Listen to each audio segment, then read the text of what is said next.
Yeah, He's good to go? Ben's in tonight, yeah. Is there a related roster move coming? Yeah, no, Curie was put on waivers today. You talked the other day about the success against Chicago and a real respect, a healthy respect for the opponent. What are you expecting from your team tonight and from the Blackhawks, who are on a bit of a roll right now?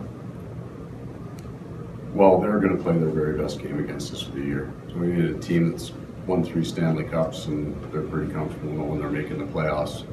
February can be a bit of a dragger for them. You know, they're waiting for that juice to come back in, that excitement. So having a game on their schedule that there's a little more to it excites those guys. So we're getting their best. We saw it early in the game in Chicago, where I believe on back-to-back, and they were hopping on us pretty quick early in that game. And then we're going to expect that here tonight. They're going to be very, very fast and probably a simple game. They generate a lot of pucks to the net, the offense early to get to our net.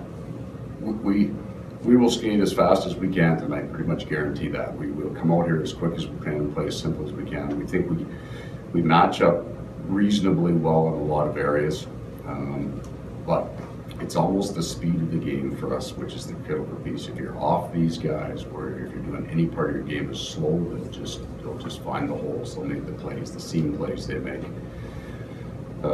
So that quickness is the key piece to us playing with Chicago. How does Ben Sherratt change the look of that third pairing, and do you look to maybe get them on the ice a little more, especially with back-to-backs? Well, we're not in a position to really coach the next game in the first one. Right now, we've got to run our bench accordingly to doing everything we can to win tonight. Ben will come back in. If you knew, there's always a little unknown with the guy coming in off an injury, how he is in the first 10 minutes. Hopefully we get him out there and he gets into a comfortable groove, and he and Paul played together. There's a known factor in their game. Just want him to play this one as simple and as fast as he can, be physical. He's a big, strong young man. Close the gap well and move the puck as quickly as he can. Personality. Can that help him deal with the ebbs and flows of a rookie season? I think he's very, very humble. So he's always going to be fairly good with the media. He has no problem, and he has a great sense of the game. He knows when he wasn't very good and when he was really good, but he's still maintains a high level of confidence, and he expects himself to be that good. And to be honest with you, I'm not trying to shield Patty from the media or take any pressure off him by the way I speak.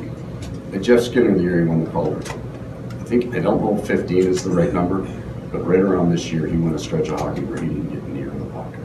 And every time I came into the media, I'm waiting for that question.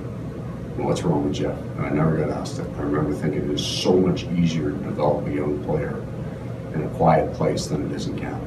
But we're not developing this guy to sit in the back of the room. He's going to be front and center in front of you for the next 20 years. So he has to deal with this. He handles it very, very well. And if he has some learning curves in this, if he has some bumps in the road with the media, if somebody makes a comment that maybe his personality isn't perfect, well, then he's got to deal with that too, right? Most of these superstars eventually handle them. I think for an 18-year-old young man, he's about as good as I've seen, especially guys in English. He's not going to shave the perfect words off or smooth his answer, but he's funny as hell. You've noticed it. There's some really good stuff coming out there that you don't get to hear. He's good on the bench too. He's pretty quick.